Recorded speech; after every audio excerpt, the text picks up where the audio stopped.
Happy Friday, everybody. Sorry I'm a little bit late with this show, but we got a lot of things going on here at the Slavikhaus. I'm Nick Slavik. I'm the proprietor of the Nick Slavik Painting and Restoration Company. I'm also the host of this show, Ask a Painter Live. It's a weekly live Facebook show where I use my over 2 decades of experience as a craftsman and an entrepreneur to answer any of your questions, take any of your comments, talk about any of your job sites, things like that. So we got 2 big things going on right now.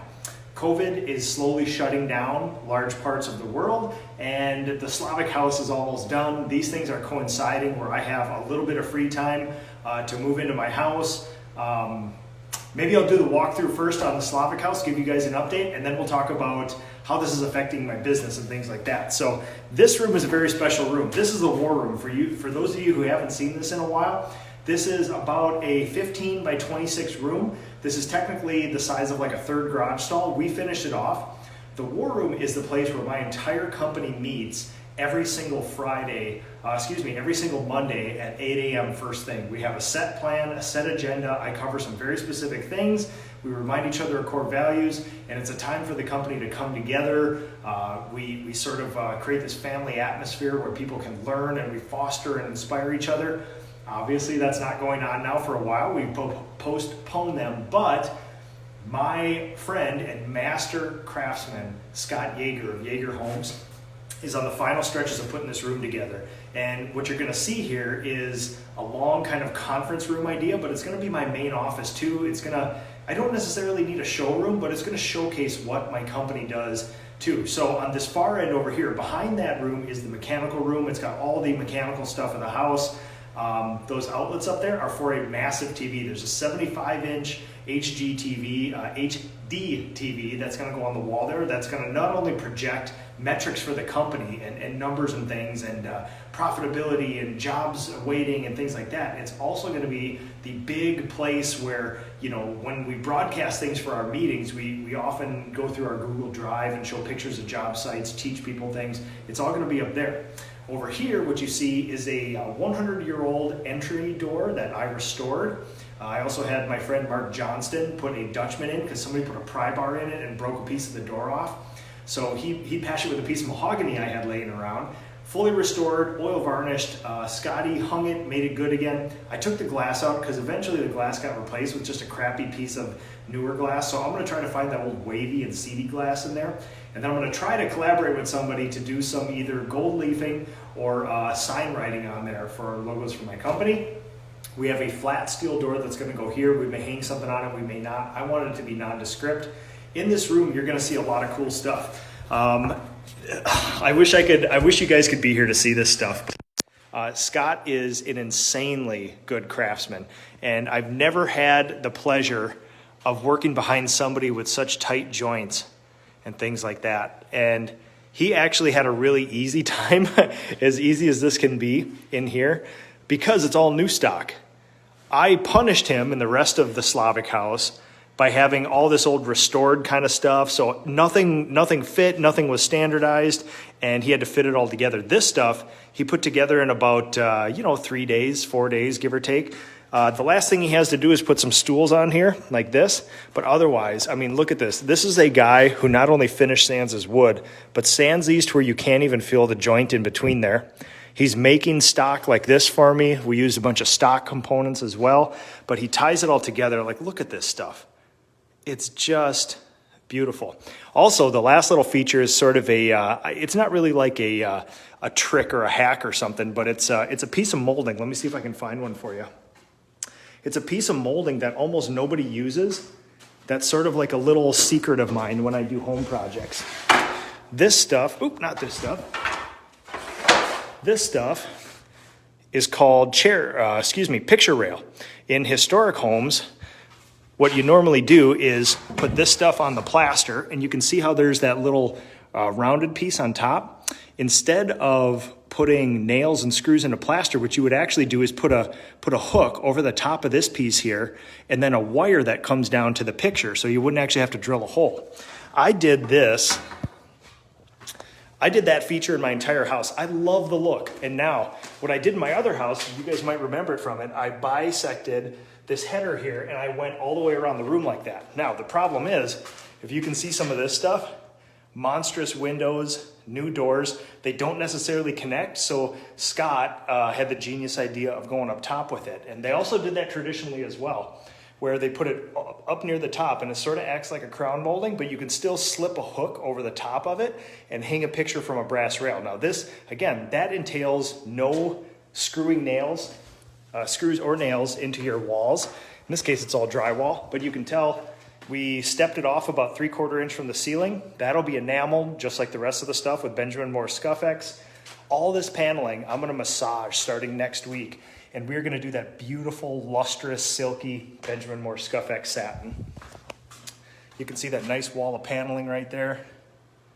Just beautiful. At this end of the room is gonna be my stand-up desk. I have one of those electronic height adjusting desks. It's a base, but then I'm gonna build a top out of reclaimed wood. And it's gonna be the same reclaimed wood. I have a stock of it that I built my dining room table. So it's old 2-inch by 4-inch true oak with a whole bunch of cut nails in it, things like that. You can see down here we have Scott's rest of his lumber there. Under here we have some white oak planking that we're gonna actually use for the conference room table. That's yet to be determined. I just saw this stuff at the lumberyard. I picked it up. They use it for trailer decking. It's super strong. I thought it was rustic and cool, and we're going to use it. I got a whole bunch of oak cutoffs we're going to use there. And let's walk you through the Slavikhaus real quick here. So we are in states of packing and unpacking here. You can see we have historic door that's been fully restored and then enameled with Scuffex there. And we're slowly feeding things. Oh, you can see that beautiful luster of the Benjamin Moore mat. And Scott's here laying out, he's drilling for cabinet hardware. And you kind of get the first look, there he is, the wood wizard himself. You can get the first glance of kind of what we're going for here. Scott put in this island top this morning. Again, solid white oak. You guys saw me put the first coat of oil on. This is cool too. From my stock, from my old house stock, I had this. This is probably a 140, 150-year-old newel post that came from a house a block from mine in historic New Prague. And when Scott was cutting this thing this morning, I just assume all this stuff was fir, because most of the woodwork is either, heart pine or fir from that era. This post is insanely light, and when he was cutting it, he realized it was cedar. This is a white cedar post. I've never seen anything like that before. In our neck of the woods, normally decks, exterior siding, cedar is a very soft wood, but it's very rot resistant, so normally it's made for outside stuff. They have a white cedar post out of this, so it's light as air, it's beautiful, and it's unique, and it came from New Prague, one of the older homes in New Prague. Now, what you guys can see here is, after my kids were done eating lunch, this is the dining room table I made 10 years ago with that reclaimed oak that I'm gonna make my same desktop out of. This stuff has been treated with that Minwax antique oil, the same stuff that I was doing before. In 10 years, I scuff sanded this once and reapplied oil once, and it's just holding up perfectly to the kids' use and abuse here. It doesn't hurt that it's oak either. The stuff is just strong as all get out. So I'll kind of show you some of the aesthetic here. You can see we got a closet system waiting to go in, but this is the general idea. These are those doors that we salvaged out of that 100-year-old school. You can see like this one was probably in the back out of the sunlight, give or take, or excuse me, the other way around.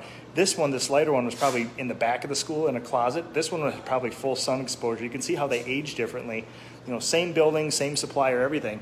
But that beautiful, that Scuffex mat on the walls, that Scuffex satin on that trim, and then my beautiful dull oil varnish on those guys.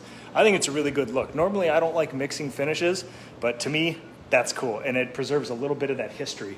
The master bedroom door, same thing there, just a beauty. And this is cool. If you can minus all the construction outside, I've been waking up to this every day. Wall of glass overlooking our pond. The sunsets here, especially in the last bunch of days with those beautiful orange and red sunsets, have been insane looking out over there. Oh, you can see kind of the scale of this place too. Big open light. It's really a fishbowl. And in the morning, you can see my wife, she was wearing sunglasses cooking breakfast this morning because it was so bright in here. The one thing that I believe houses never have enough of is natural light, and we got it in excess here. So in any time you're standing in the house, you basically have natural light coming in from 3 separate directions. It's going to be east, south, and west, the big light producing areas. North, we capped it off with the garage. We don't really care. You're not going to get a whole bunch of light beyond ambient there. But if you can see, like, master suite here, and it's in a state of kind of unpacking right now.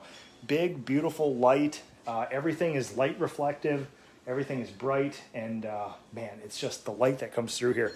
Funny enough, we've been having some big, bright full moons and no clouds the last couple nights, and it was like somebody turned on a street light right outside our light. That moon just beamed in, and it's beautiful to watch. So, I'll kind of show you this backside here. You can see I finally put the rest of the hardware on, the original nickel-plated hardware back on this stuff. And what's cool is that this is a little pull-out bin, and Scott, your opinion, would they have used that for like potatoes or garbage or onions? Onions or potatoes, yeah, probably. that's what I've seen too. So in these pull-out bins, nowadays we use them for garbage, which magically our bin fit in there perfectly, but really like they used to fill them with like sand and other stuff and like keep root vegetables and things in there, which is really cool. You can tell it looks like they moved it because this one has those same things. So either this was another pull-out and they switched it to a regular hinge, or these were switched around.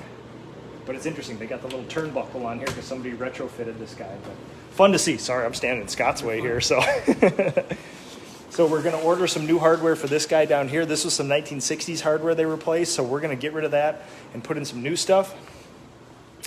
Bathroom is almost done. We got a few other things to do here.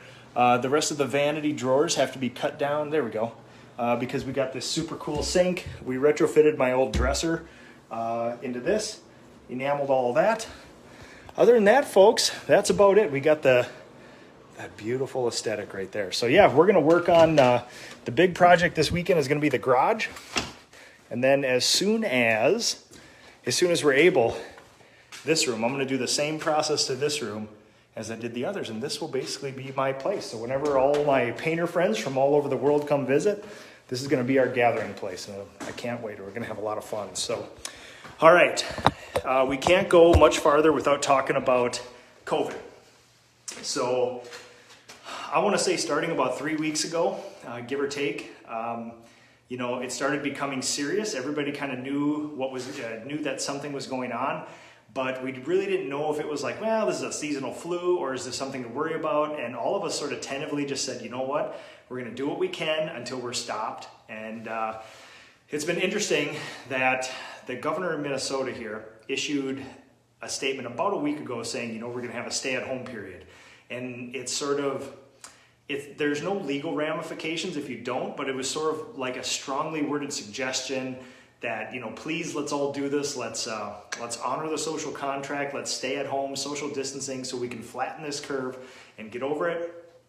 I think it's been working, but this last week, they extended it again to, I believe, the first week in May. So basically what happened was we kind of didn't understand how this worked.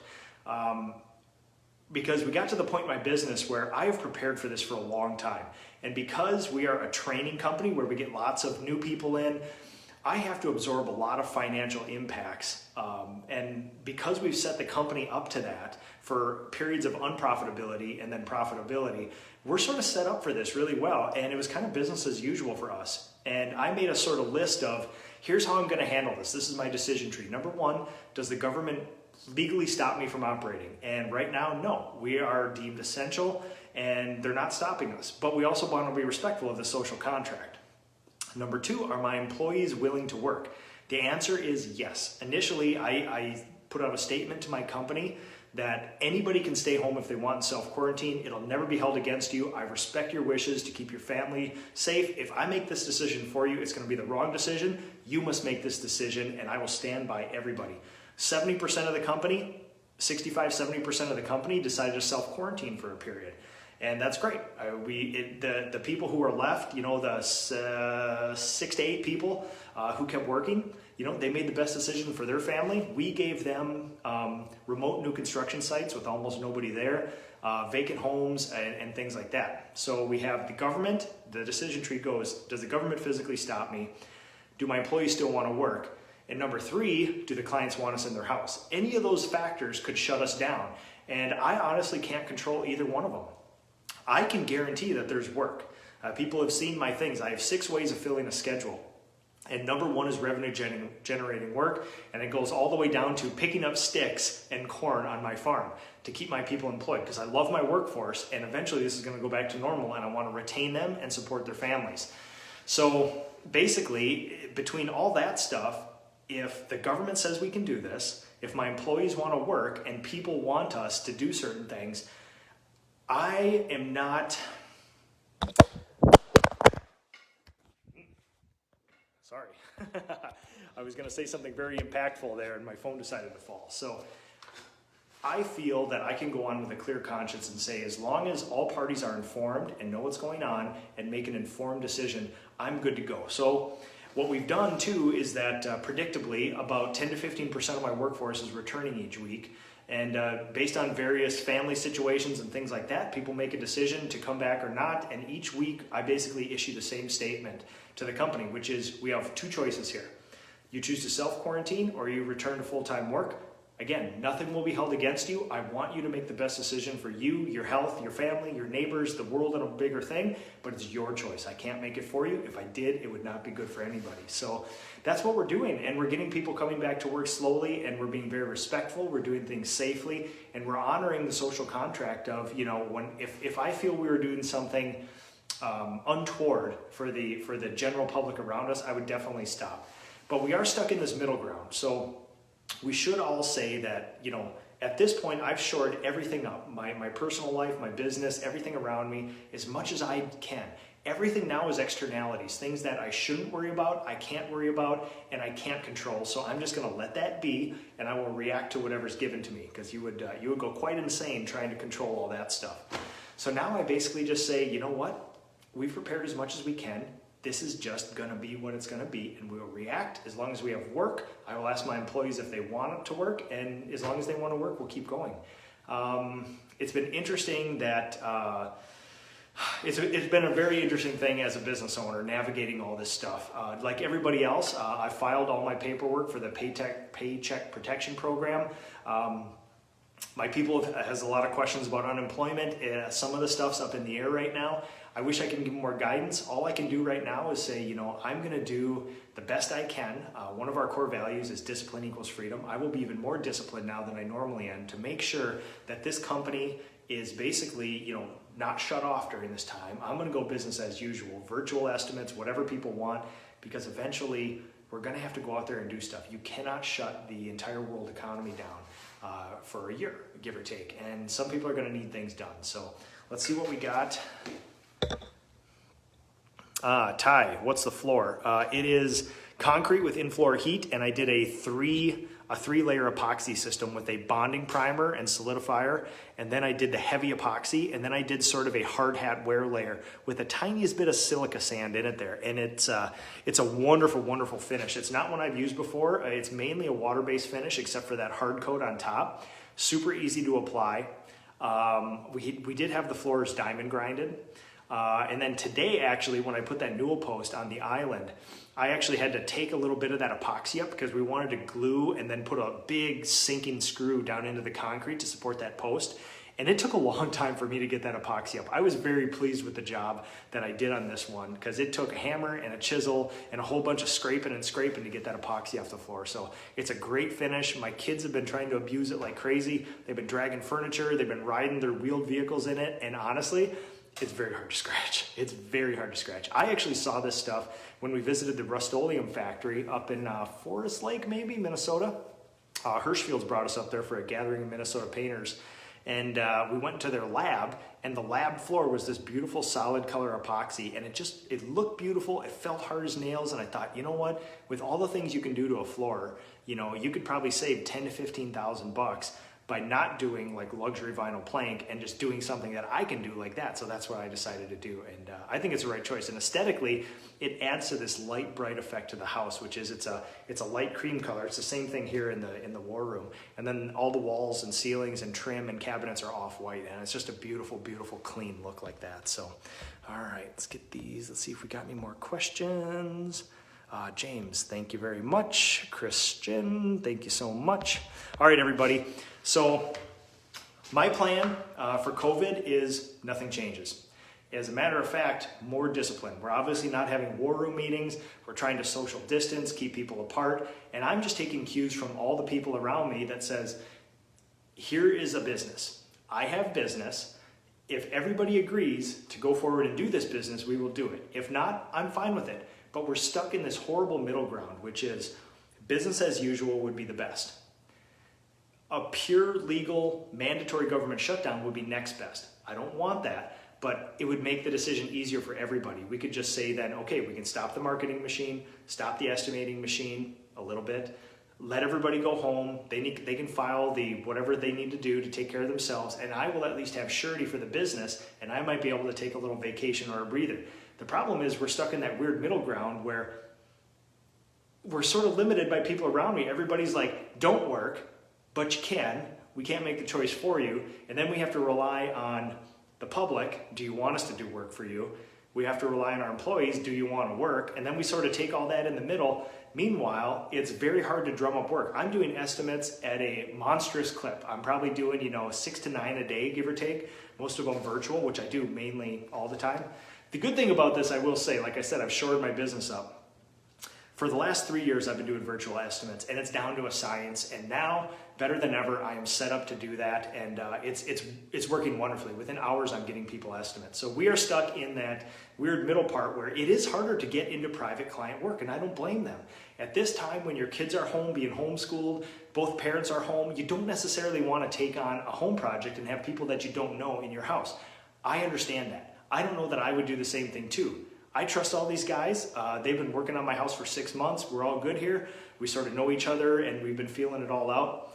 But the problem is we're stuck in that middle ground where it is harder to get work. Some people want work. We don't know if it's going to be shut down. And it's all based on consumer confidence, which is the scariest thing. This is the whole stock market thing. This is why the stock market does this and this and this and this. It's not because the value of those things change. It's because consumer confidence or consumer preference changes, and that is super irrational. So we're just dealing with that. And you know what? You just kind of have to let go at some point and say, you know what? I've done everything a good business owner should do. I think I've made the best choices. And so far, the feedback from my people has been positive, saying, you know what? In this situation, I think we've all handled this the best. And one of the most uplifting things that I've heard from all my people is that we're sort of glad we're all doing this together. Like if we have to go through a weird time like this, it's way better that we do this together with people that we trust, our core value number one, and that we actually like being around versus being at a workplace where you not really feel comfortable, you don't know what's gonna happen, you always feel like there's things going on around you. This is a good outcome, and I'm glad personally that I can go through this with all these awesome craftspeople and apprentices, and we're sort of an extended family, and we're just kind of figuring this out together. This is a little bit unprecedented, so. All right, let's see here. You nailed it. Having to make decisions is quite difficult, absolutely, but that's, again, people need a leader, and these companies will have a leader, and if it's gonna be us, you need to make it a good leader, and you need to be the most disciplined, and you know what? There's times when you say, hey, painter, you could have done that job better. That's your responsibility. Get back there, take care of that client, and there's times when you need to do stuff, boss level stuff, and this is boss level stuff. Justin Myers, the middle ground is more frustrating to agree. Absolutely, I would agree. I've been watching your build. Thanks for sharing. 2 questions. I didn't see a lot of red glazing, funny, so it leads me to ask, how do you like to fill nail holes and minor imperfection? And also, what are you using for ceiling paint? So yes, I'll get back to you on the ceiling paint thing here, but red glazing putty, I'm not a big fan of. About 3 years ago, I did like a 12 putty test. Where I used everything that everybody uses, from regular automotive Bondo, wood fillers, single part wood fillers, water-based wood fillers, oil-based wood fillers, Timbermate, drywall mud, all that stuff. And honestly, I started off like 13 years ago using like automotive Bondo and stuff like that. And it took me an enormous amount of time to fill and sand and all this and that. And the reason you use stuff like that is for like structural rigidity, fineness of the sand. It turns out that in most new construction that we do, we're dealing with poplar, we're dealing with MDF, and if you take like +3 drywall mud or 3M patch and prime in one and patch, that is perfect. It doesn't shrink, it sands easy, it gives people a smooth surface, it's easy for apprentices to sort of use and work with, and honestly, you don't need structural integrity in nail holes. Now, if I was Zach Kinney and I was doing old money Boston work like that, where you're afforded the time to apply 2 layers of red spot glazing putty to things, that would be interesting. And I've used it before. The problem with that spot glazing putty are three major problems, for me anyway. Number one, it's red and it bleeds through. I know there's some other stuff there, but mainly red is the stuff you can find. If your enamel isn't up to par or your enameling skills aren't up to par, it's tough to cover that red sometimes. Number two, it shrinks. I still cannot understand why anybody fills anything twice. Now, I respect everybody who does, but at the same time, I don't see a reason to fill anything twice. And number three, it takes a long time to sand that stuff, especially if you don't apply it the right way.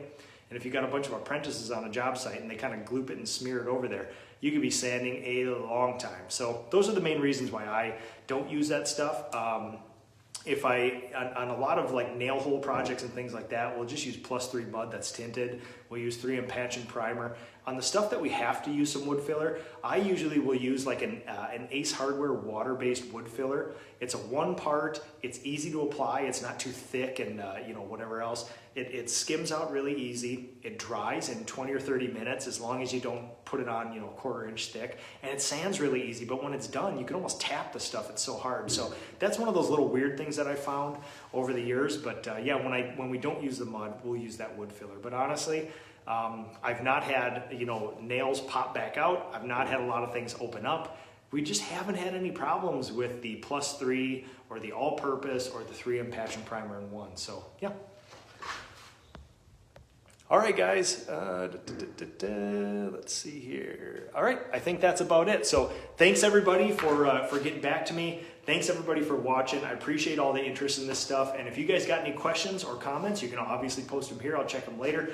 But otherwise, we're probably about a week or two away from finally getting settled in this place. And then eventually we'll do the big formal walkthrough and stuff. But thanks everybody for watching, and we'll see you guys later.